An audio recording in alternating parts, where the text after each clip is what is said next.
Sim, cheguei na quarta temporada e o Shackman se superou. Roda a vinheta. Tem vinheta, não. Eu vou fazer vinheta. Por que eu vou fazer vinheta? Olha só, pessoal. Então, assim, a gente tá na quarta temporada. Então, de fato, ela continua expandindo ali todos os traços de poder, de corrupção, de moralidade. Fica um prato cheio pra gente descortinar. Eu gostaria de ficar falando uma hora aqui, mas pelo visto vocês não chegam no final do vídeo, então eu vou falar de uma maneira bem mais breve. Então é o que tem pra hoje, tá? Se um dia quiserem uma análise mais profunda e tudo mais, né? A gente vai fazer, sem dúvida nenhuma. É um prazer, né? Mas por enquanto vocês tendem a querer uma coisa um pouco mais objetiva. Então vamos lá, né? Capitão Pátria, cada vez mais isolado, mais paranoico, com seus leitinhos lá.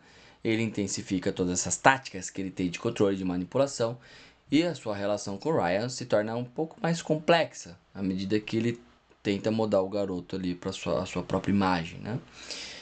E o aumento da paranoia do cara, né? Essa instabilidade coloca todos ao seu redor em perigo, né? Ele vai criar um ambiente de constante tensão, assim como qualquer tirano vai fazer no poder, né? O Brutus continua com aquelas questões de tentar se... de confrontação, de rebelião, né? Se conecta com o Ryan, continua a ser um ponto crucial ali na trama toda. E essa complexidade da relação com o Ryan força o Brutus a confrontar as suas próprias falhas, né? E a questionar até onde que ele está disposto de fato aí para alcançar os próprios objetivos.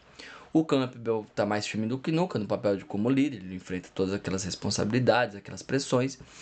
A Luz Estrela também continua nessa coisa, vai na guerra moral fortemente, né?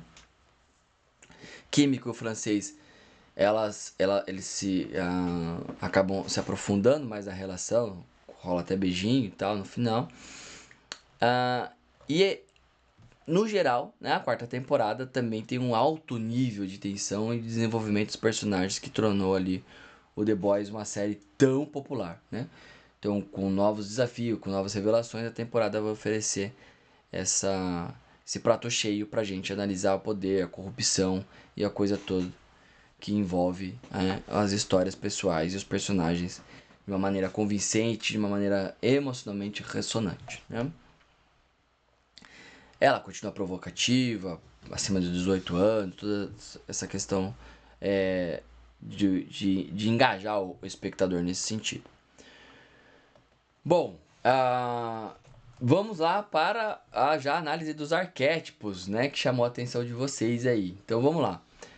Primeira coisa, né, o Homelander continua aqui aquela coisa da personificação do tirano, né, um tirano moderno, mas que agora com essa paranoia dele, maior ainda, o isolamento vai intensificar essa espiral de descontrole. Então, o Michel Foucault, a gente poderia dizer que ele entenderia o Homelander como aquele que exerce o biopoder, porque ele controla e manipula as vidas individuais para manter o seu domínio.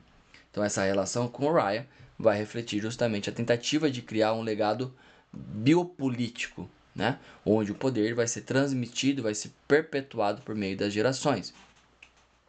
O Carl Schmitt também poderia ser apresentado aqui de novo, sob a ideia de que entende o soberano, aquele que decide o estado de exceção, que continua a ser relevante, mas essa crescente paranoia dele pode ser vista por meio da ótica da Hannah Arendt, que vai discutir como que o totalitarismo se alimenta do isolamento e da desconfiança, né? O Brutus ele vai enfrentar esses desafios morais que eles vão poder ser analisados sob a ótica da ética da responsabilidade do amigo da Arendt, que é o Hans Jonas. E essa coisa que o Jonas sempre argumentou, né, que o poder tecnológico, a capacidade de destruição moderna justamente impõe a responsabilidade ética maior, vai ter no Brutus aquele que confronta, né, até onde que alguém está disposto a ir nessa busca pela vingança, considerando todo o impacto das ações dele no futuro do Ryan, né, no mundo ao redor dele.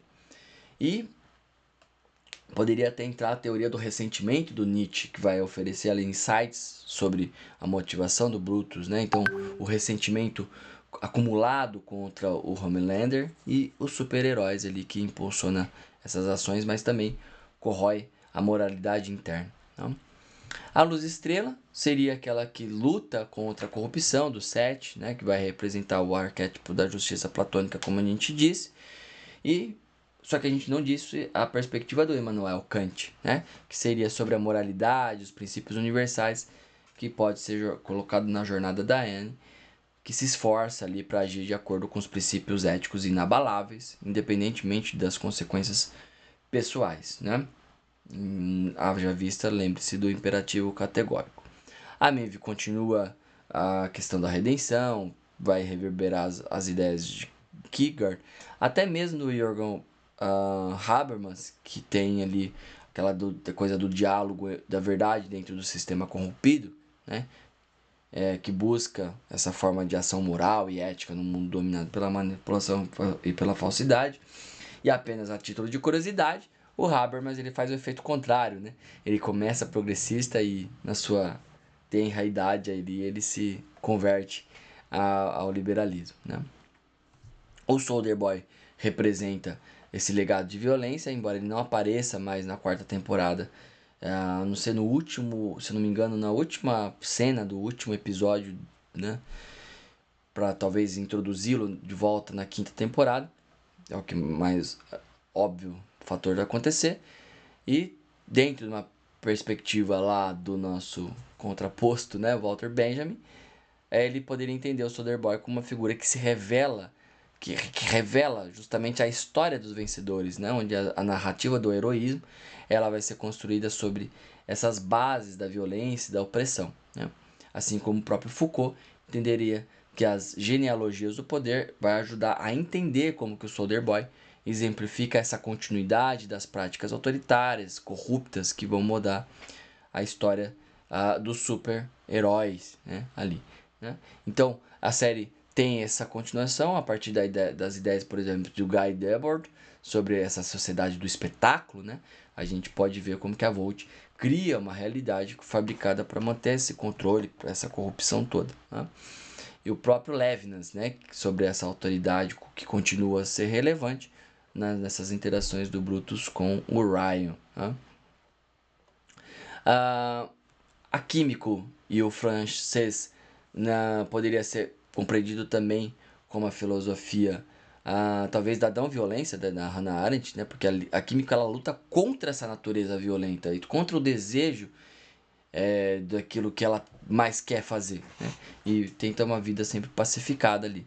E o francês vai exemplificar esse suporte incondicional e pela busca de redenção por meio do amor, da compaixão, embora tenha todo a questão toda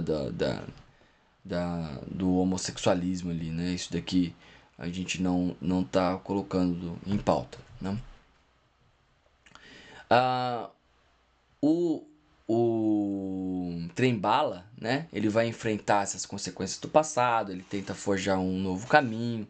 Então você vai ver lá toda a trajetória dele, que a gente pode imaginar até mesmo sob a ótica da autenticidade ali, a ética da autenticidade do Charles Taylor, né? Que destaca toda essa importância, toda a coisa de ser fiel a si mesmo, de buscar um propósito genuíno. Então ele tem confrontado ali o tempo todo o Trem-Bala com a sua identidade, de encontrar um novo significado para a vida, e por isso que ele se coloca contra o sistema ali, que até então era o opressor, né, o totalitário, em todos os aspectos. E a gente pode até voltar para o Viktor Frankl, né, que fala ali na sua busca pelo sentido da vida, que a busca, né, além da fama, do poder, é o sentido, né, que pode ser encontrado por meio de situações difíceis, onde o trem-bala começa a descobrir em si mesmo, né, que ele tem poder para contrapor todo esse sistema que até então se colocava contra os seus padrões morais, que estava, parece que internalizado nele, né? embora isso não tivesse claro por conta da falta de responsabilidade inócua ali, né? Das suas ações. E é isso, né? Então a quarta temporada, pessoal, do The Boys continua a explorar esses temas complexos, né? De poder, de moralidade, de manipulação da mídia, guerra de narrativas, corrupção, todo o desenvolvimento dos personagens que se introduzem novas dinâmicas. E eu gostaria de ficar por aqui. Vai ser um prazer se quiserem que a gente descortine muito mais coisas. Deixe seus comentários aí, a gente vai respondendo na medida do possível. E, claro, né, sugestões de novas análises, sempre muito bem-vindo também, tá bem? Então, um grande abraço e satisfação enorme, como sempre.